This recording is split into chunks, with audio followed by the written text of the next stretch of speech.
right now, it seems like it's a horrible time to be loading up on brand new sealed product because it seems the market is in just a very weird position. Though before we get into this video, I'm actually gifting another Cerule Edge illustration rare from Surging Sparks. Now, to know if you won this card, if I do reply to your comment and I add the lucky Squirtle eating a mango emoji, then congratulations, because this Cerule Edge is coming your way. And hey, if you are a first time viewer, welcome to the channel. My name's Phil and I run this Pokemon investing and collecting YouTube channel. Feel free to subscribe. Though we are in a very expensive era for Pokemon cards, and it seems it's only continuing to get worse. Though I want to go over some of the prices at the moment and explain why things are not actually looking that positive at this stage. I mean, look at what we're dealing with. Moving on to the super premium Prismatic Evolutions box Fudge Sundae collection. This thing is wildly overrated in my opinion.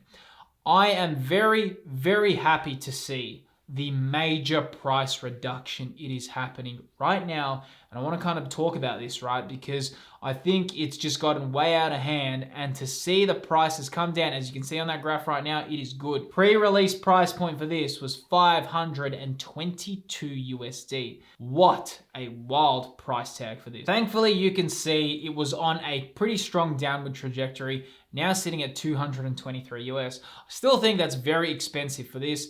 Yeah, you get Prismatic Evolutions packs. Yeah, you get a cool promo. But at the same time, these are brand new products. I understand if they were old. I understand if time did its thing, it kind of passed, people got nostalgic for it, and now it's at these price points. To get these price points straight out the gate just never sits right with me. And I think this is one of the issues I've dealt with Pokemon cards at the moment. And I think this is why I always have felt right now is not a good time to be buying Pokemon products, especially sealed products.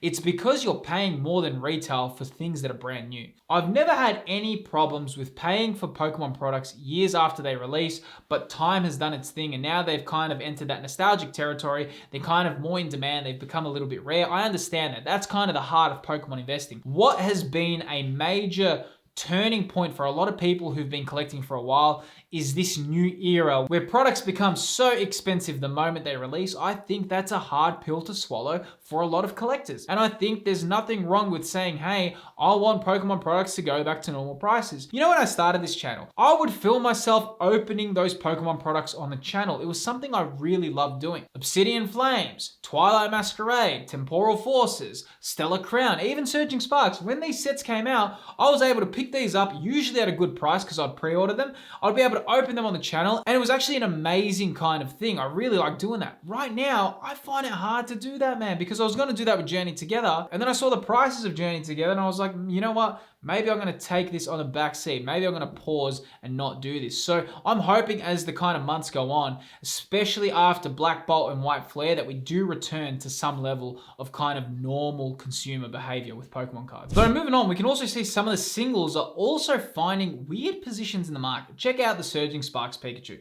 Look at this, man. When it came out, 485 was kind of the high point for this card in the market. You can see right now as I'm traveling down, this card is selling for 287 bucks. That is a pretty big price reduction. 200 USD has been wiped off this card. That's why it's just a weird time to be buying cards, because can this continue coming down in price? We do know Surging Sparks reprints are on the way.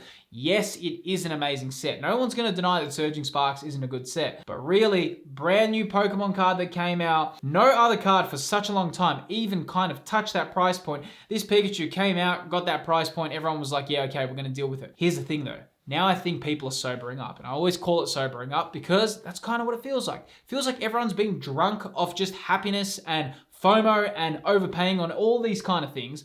And now they're kind of waking up the next day and it's hitting hard. Here's the thing, when I'm on 485 US right now on TCG Player, that's not there for show. That means people were paying those prices at that particular time. So a lot of people would have paid that price. Now, when you look at that now and you can see that it's selling for $200 less, that's a big hit, man. That's not even a small little kind of, oh, my card lost $20, $30 off its value. Losing 200 US, that's got a long way to recover. Will it recover? But you're gonna have to wait a long time. A lot of people are here because they think it's a quick flip. So I think some real harsh lessons are being learned. Though the good news is, And if you kind of do follow Pokemon markets and Pokemon cards and how they kind of work, it is likely if you did buy at the top of the market, there is a chance, right, that as the time goes on and as the months go on, as the years go on, keyword being years, cousin, you know what I'm saying? A lot of people think that Pokemon cards, oh, I'm going to buy this Pokemon card today, it's just going to balloon in value. Immature thinking. Get seasoned in the game, learn the sets, learn Pokemon as a franchise, learn what you're buying, because otherwise you're going to get disappointed. And I think a lot of people who are buying cards that price when that kind of whole Prismatic Evolutions hype around that January point, and they came in and they were so excited, I think a lot of people are leaving. A lot of people are saying, wait, everyone said Pokemon's a good investment. Everyone was saying buy Pokemon cards. They're a great, dude, they're good purchases if you know what you're doing. I personally was never touching these cards. I'm not saying that to say, hey, look at me, I know what I'm talking about. I'm not saying it in an arrogant way. I'm kind of saying it because I saw what was happening. And if you did watch my channel during those months, and if you saw during the hype period, everyone who's watched my channel for a while knew that I was saying that. A lot of people said, damn, man, you sound like a bit of a naysayer. Man, you're a bit of a downer. But the reality is, when that sobriety happens, kind of like what's happened now, we can kind of see the effects that are playing on in the market. Right now, I'm still kind of thinking, at this stage, it is a weird time to be overloading on products, because I think we kind of have to see what this new level kind of becomes, because we had that huge hysteria that happened in January. A lot of these people are leaving, as we can see, and I think a lot of people who have been collecting for a while know this. A lot of long-time viewers on the channel can probably notice that a lot of people are leaving the crazy hype beast in the hobby that had no idea what they were buying, but they just knew it was a rare Pokemon card. They're kind of leaving right now. Yes, we have Black Bolt, White Flare coming out, but I do have a feeling, and I know a lot of other people agree, that after that, we may go into a bit more of a quiet period. Yeah, there's going to be Mega Evolutions, 30th anniversary, but at the same time, people also have to still maintain that excitement for Pokemon cards. If the excitement's not there, it doesn't matter how good Pokemon cards look, it doesn't matter how great the artworks are, none of that matters, man. It just matters if people are buying the card. I mean, we've seen these things happen before. Everyone's got a story of their favorite artist who was once at the top of their game, and then they drop a new album. The album's even better than when they were mainstream, but it doesn't have the mainstream audience. That can happen too, right? So we just got to kind of see what's going to happen with the market. Moving on, another interesting thing, and you can kind of see the market, how it's behaving. Ends Reshiram, selling for $40 on pre-release. Price point currently selling for 13 USD. Pretty fair price point, I think, for this card at the moment. Like I said, Journey Together is just an example. When I look at Journey Together, I just say that is an example of why you shouldn't be overspending on Pokemon cards right now. When we don't even know the artworks, because a lot of people were buying Journey Together when they didn't even know what cards were going to be inside the set. When all these things happen, you kind of have to wait to see how the community is going to respond. It doesn't matter how much hype Stellar Crown had before it released. Stellar Crown's artworks are kind of okay, they're decent. And I kind of feel Journey Together, I've always put it on the same level as Stellar Crown. I've never thought it was a better set than Stellar Crown in any way, shape or form, but it had the hype and momentum about it. So it's always got this weird thing where people look at Journey Together with these kind of rose tinted glasses. But really, if someone kind of laid out every single card in Journey Together, you kind of look at it and say it's a decent set, but because it had the hype and momentum, people really liked it. Now, interestingly, looking at one of the kind of kings of the Scarlet and Violet era was the Charizard 151, the real chubby lizard flying over canyons. This card has came down a fair bit in price. Check this out, last 6 months. You can see this card was selling in December for 207, spiked all the way up to 290 US in February, and right now selling for 208. Pretty much just went to there, went down.